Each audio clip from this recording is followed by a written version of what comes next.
Hello, and welcome to the She Is Tech podcast. This is a space for growth, inspiration, and change. Here, we talk to women in tech about things that matter: career and life, leadership and motherhood, breaking barriers, and making breakthroughs. This podcast is brought to you by Intellius. My name is Julia Hamburg, and if you've ever felt nervous about asking for a raise or unsure how to start a salary negotiation, stick around. Today's episode is all about knowing your worth, speaking up for it, and negotiating with confidence. Let's get started. Let's be honest, salary negotiations can feel uncomfortable. For many women, they bring up a mix of imposter syndrome, fear of seeming greedy, or uncertainty about what's normal to ask for. But here's the truth. Negotiating your salary isn't about being demanding. It's about being fair to yourself, your time, and your skills. You don't need to be aggressive. You need to be prepared. The first step is simple, but often skipped. Research. If you don't know what the market pays for your role, how can you know what to ask for? And no, this doesn't mean just scrolling through random job boards. I'm talking about real benchmarking. Talk to people in your network who do similar work. Reach out in communities like She Is Tech or local tech meetups. Ask recruiters what they're seeing in the market. If you're in Portugal and working in UX, your range is going to be very different than someone doing backend in Krakow. So be specific. Ask specific people about specific roles. Don't be afraid to say, I'm trying to understand the current range for this position. Can you help? You'd be surprised how many people are willing to share. Once you have that baseline, the next step is knowing your own sweet spot. Not just what's okay for you, but what would actually make you feel valued. Think of it as your personal salary range. You've got a low end, the minimum you'd accept, and a high end, your target. And here's the key. Don't open the conversation with your minimum. That's the number you keep in your back pocket, not the one you lead with. And this brings us to something called the anchoring effect. In negotiations, the first number mentioned becomes a mental anchor that influences the entire conversation. When you mention a low number early on, every figure that follows will seem high by comparison, even if it's actually below market value. This is why it's perfectly reasonable to pause when asked about salary expectations. You can respectfully say, I'd appreciate learning more about the role before discussing compensation.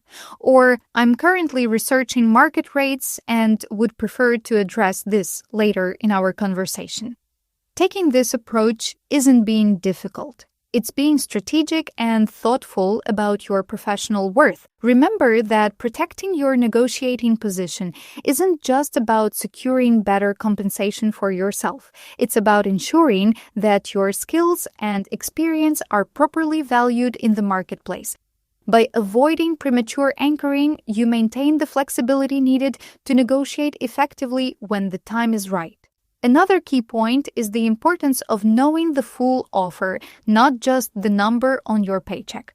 Some companies offer flexibility, remote options, international conferences, training budgets. For some of us, especially caregivers or people trying to grow in new directions, these things can matter more than salary alone. So be clear with yourself about what matters most. Maybe you're okay with a lower salary if it means working remotely full-time, or maybe training and mentorship are non-negotiables for you right now. Make a list, get clear. It's much easier to negotiate when you know what you value.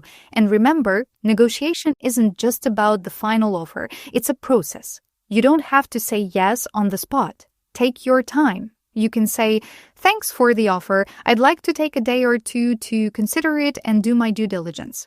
That's fair. This is your career, your life. You're allowed to reflect. And that being said, let's talk about confidence for a second, because this is often where things fall apart. Picture this scenario. A woman candidate is in an interview, she states her salary expectations, and then there's this moment, this pause from the recruiter. And what does she do? She immediately starts dropping her salary request without the recruiter saying a single word, just because there was a little silence in the conversation. That moment, right? That reflex, we have to shrink ourselves, to downplay our worth, to back off at the first hint of what might be hesitation. It's so incredibly common among women in tech. But here's the thing. This is a behavior we can absolutely unlearn. We have to remember that a pause in conversation doesn't automatically mean rejection. Silence isn't always disapproval. Sometimes the person is just processing or checking something, or honestly, they might just be taking a breath. So hold your ground. When you state your worth, stand in it. Don't rush. And another big mistake we make is not bringing salary up at all. We go through multiple interviews, do the test tasks, the presentations, the calls, and then receive an offer far below what we hoped for. And it feels like it's too late to ask for more. That's why you need to anchor early. If they won't give you a range, ask again. If they still won't, consider whether that's the kind of company you want to work for. A transparent process should go both ways. And let's be real. Sometimes we accept less because we don't want to lose the opportunity. We tell ourselves we're lucky to be considered, but luck doesn't build a career. Strategy does. You don't have to say yes to everything just to prove you're grateful. Being grateful and being undervalued are not the same thing. It's also worth saying that recruiters are not your enemies. Good recruiters can be your best allies. They're not gatekeepers, they're guides. So if you're in process with a company and talking to a recruiter, don't be afraid to ask, what's the salary range for this role? Or, what's your flexibility if the candidate brings strong experience? If the recruiter is already interested in moving forward with you, they will likely be honest. And if they aren't, again, that tells you something. And just before we finish, don't be afraid to say no if the offer doesn't feel right. You're not a discount deal. You're someone with real skills, ideas, and value to bring. If a company doesn't see that, it doesn't mean you're not good enough. It means it's not the right place for you, and that's totally okay. So whether you're just entering tech or you're 10 years in and eyeing your next big step, remember this. You can ask, you can negotiate, you can take up space, and every time you do, you're not just helping yourself, you're opening doors for other women too. That's all for today. Thank you for tuning in to the She Is Tech podcast. If this conversation gave you a boost or helped you rethink how to approach salary talks, share it with a friend or colleague who might need to hear it too.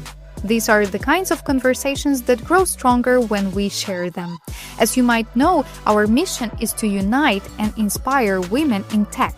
Be part of our community by following the She Is Tech LinkedIn page. Just follow the link in the episode description. And don't forget to subscribe. We've got more interesting conversations coming. Until next time, take care and keep striving for change.